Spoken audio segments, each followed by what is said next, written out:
Johanna. Hey guys, welcome back to my channel. Today I wanted to do something a little bit different, and I wanted to maybe start a new series, or maybe just a couple of different videos on different page ideas for your journals. So today I wanted to dedicate a video to collaging, and just to give you some of my tips and tricks on how I collage and ways I think you can make it a little bit easier and a little bit more enjoyable. I also thought that I could do another video maybe on different pockets, easy little pockets you can make for journal pages, and if there's anything else you guys would like me to cover, let me know and I can probably try and include that as well. So like I said, today's video I wanted to talk a little bit about collaging, and so I thought that I would do a collaged background page in my journal. So it's not really going to be like a proper journal with me, because I'm not going to be putting my own personal like writing or ephemera into the page, but I just wanted to talk a little bit about collage and how I sort of approach it. So I'm just going to choose a page. I'm going to try and choose a kind of more blank page to work with. So here I found a blank page, so this will do. So the first tip I have with collaging is to go ahead and choose your papers ahead of time. So I have a big bag here full of scraps that I'm going to use for this video.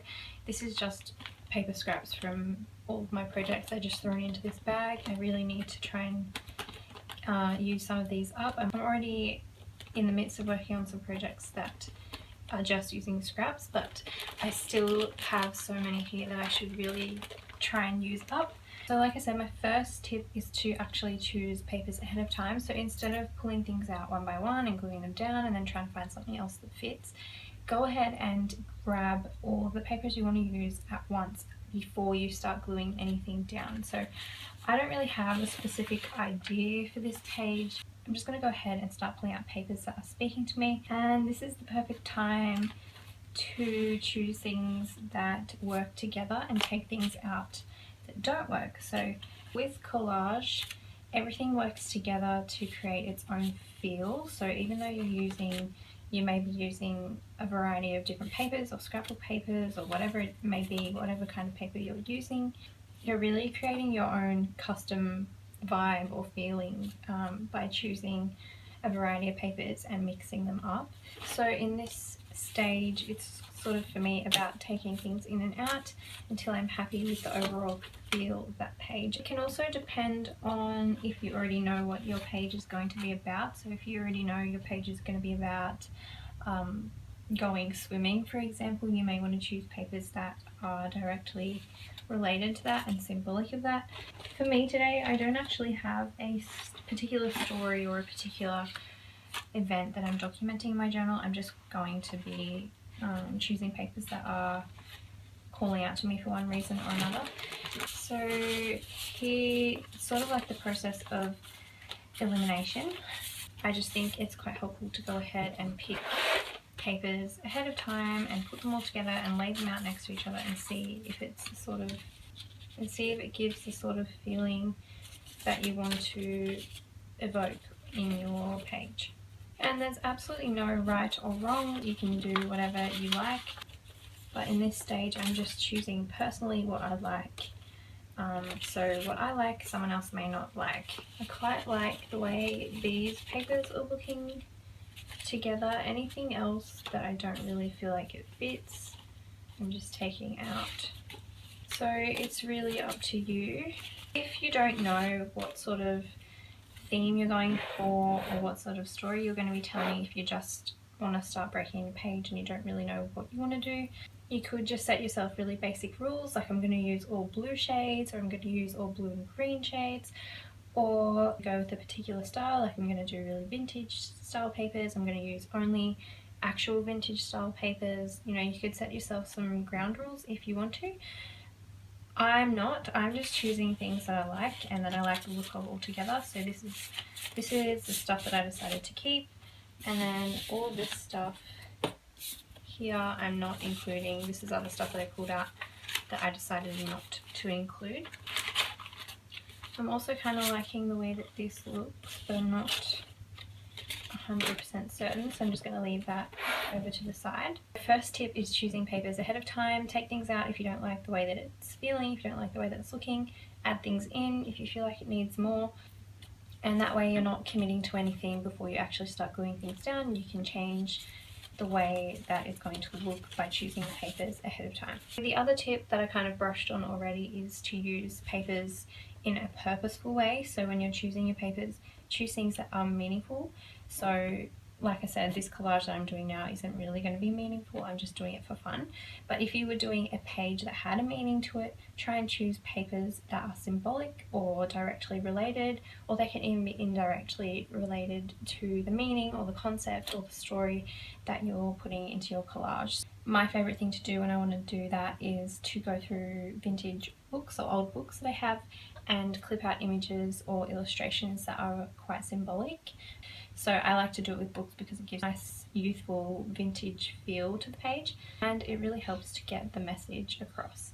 So like I said, I'm not doing that because I'm not really documenting a certain thing, but when you choose your papers, it's the perfect time to add in anything that is meaningful. That can also include ephemera from a particular event or anything. Like over here I've got some tickets. You could include these in a collage. Say for example you were documenting a certain event and you had tickets, or you had a receipt, or you had rubbish. If you had anything from that particular event, include it in the background in the collage, and it just adds more layers of meaning and depth to the page. So next tip, or the next step I suppose in how I collage, is to start tearing or cutting things up.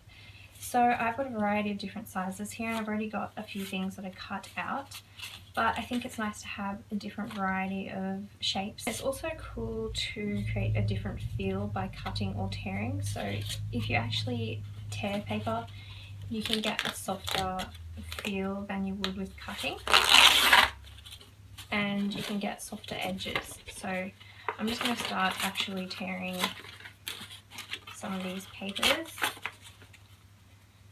and cutting some of these papers. So I've got here, this is a little scrap from a paper from Graphic 45. I'm going to cut off the little label, and then I might actually also cut out one of these cute little outfits. So I just cut out one of the little outfits. It's super cute. I'm going to leave this one like this and then have this one like this. And because I'm using scraps, most of my papers are already cut into different sizes, but if I was cutting brand new papers, I would also do the same sort of thing and cut them in different sized strips and different sized papers. Fussy cut some things out, like the little outfit that I cut out. You could have different shapes. You could punch out shapes, but I think having a variety of different sizes, shapes, and different kind of edges makes it easier to collage as well. Now to actually start assembling the papers, and I think this is probably the most important step, and that is just to be intuitive about your collage. So when you're laying things down, don't overthink it.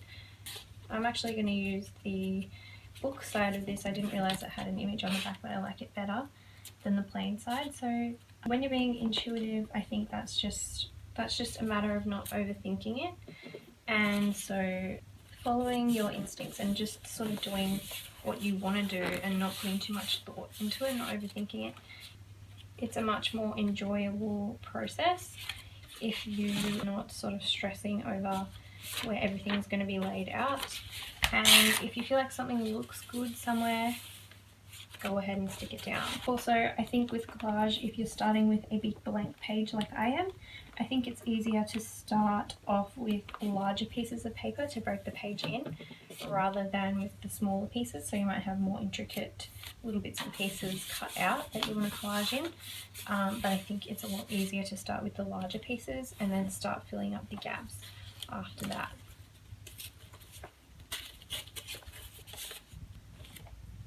Another thing I think that makes it a lot easier is to try and create some balance. So as you go, if I'm adding a lot of things over this side, I also want to balance that out and add things on the opposite side and continue to balance it out as I go. Obviously you may have an actual focal point as well that you want to be the focus of your page.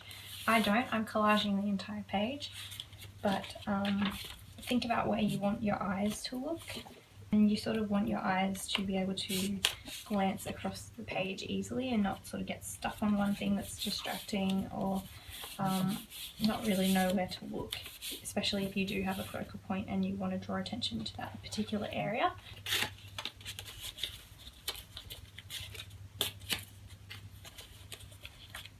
When you're balancing out the page as you go, like I said, I find it easier to start with larger pieces and then work in smaller pieces. And I often use smaller pieces to sort of soften up all the edges and if there's any harsh edges. And I also use them to sort of close in any gaps.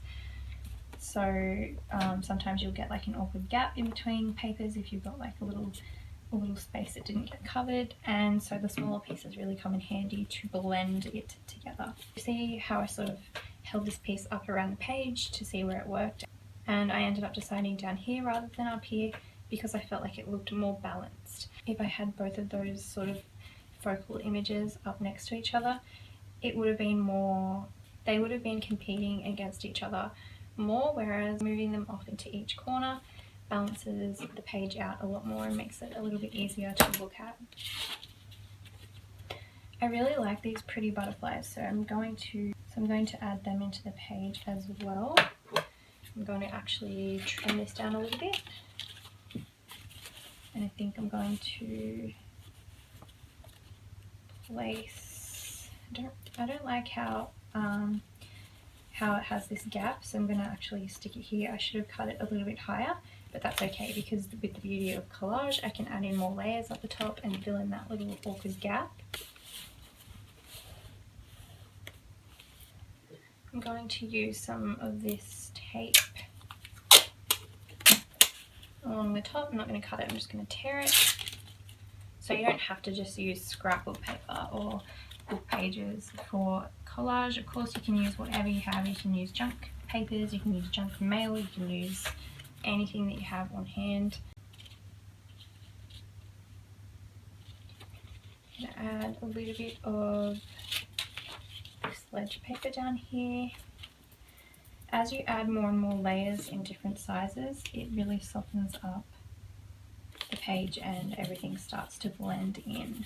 These pieces are interesting and I like the colour, but they're quite eye-catching, so I'm not sure if I want to include them or not. I sort of want this page, I want everything to be sort of, I think I want things to be competing with each other. I think I want it all just to blend together as one page. So I want to soften up the edge here.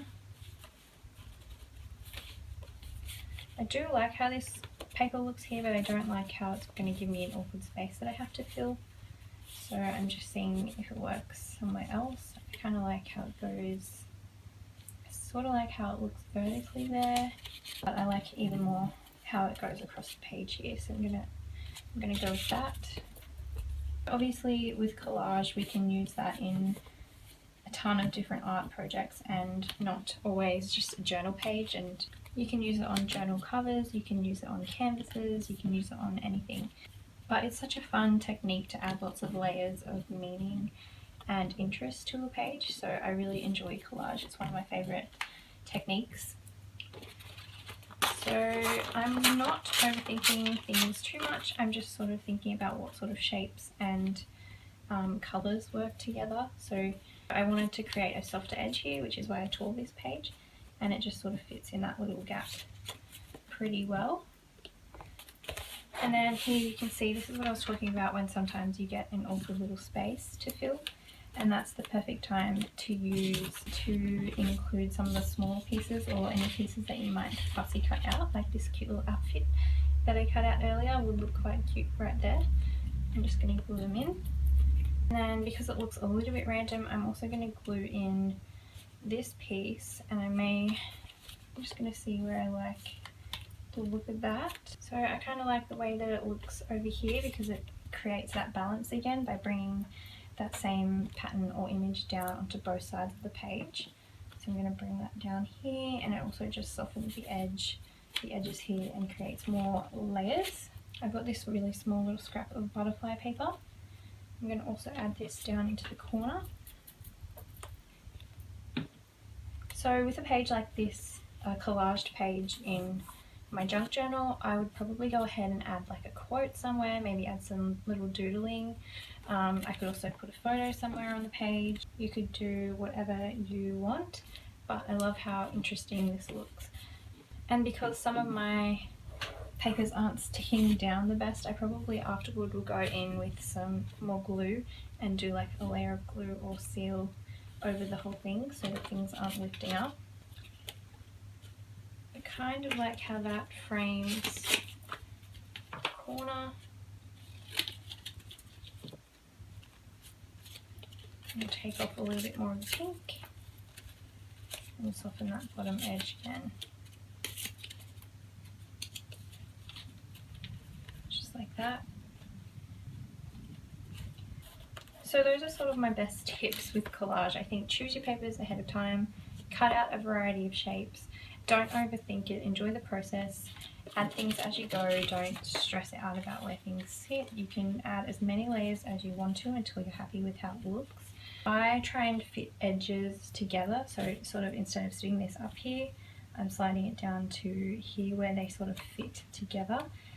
So I feel like that just helps to blend the page a little bit better when you sort of fit things together like a puzzle, so different edges sort of wrap around each other and blend in more seamlessly. I do have this blank space here, but I kind of like how that looks, so I'm not really fussy about adding more papers here. I kind of like the way that it is. I may put a bit of tape here, a bit more of this tape, just to bring that pattern in again. So where do we like the way that it looks? I may tear it in half to make it nice and soft and add a little bit over here.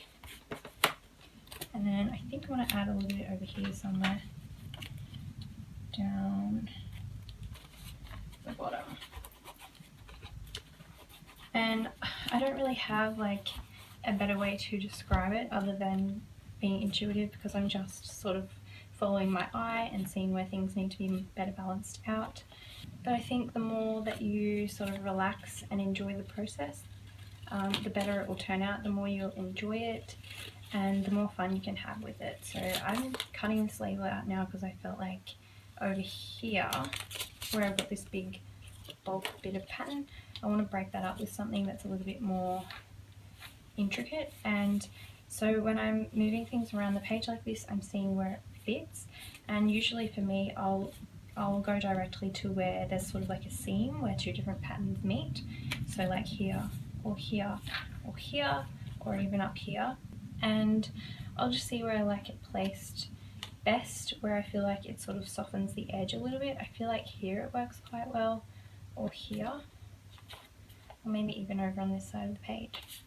But I'm drawn to put something here because of this big pattern. I feel like it's very overpowering at the moment, and I want to soften it a little bit. So I'm not loving that on its own, so I may add a bit more of this scrap paper, and I'm just going to tear the edge as well because I don't want to make this middle line really harsh. And I might actually turn it over this way.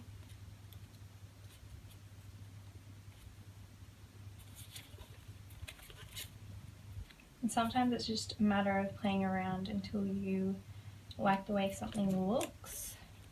And I kind of like that there. I'm just going to go with that because as well, sometimes I feel like, oh, I like the red line on the back of that paper actually. So sometimes I feel like if you dwindle on something for too long and you overthink it for too long, then you're really not going to enjoy it, and you're going to end up not liking the page either because you're going to talk yourself out of liking it, you're going to confuse yourself, and you're going to discourage yourself. So if you like the way something looks, don't second guess it too much, stick it down, go with it. If you don't love it, add more layers until you do like it.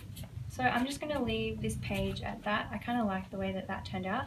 I'm probably going to go in with a pen and add some writing, maybe a quote or some little doodly lines.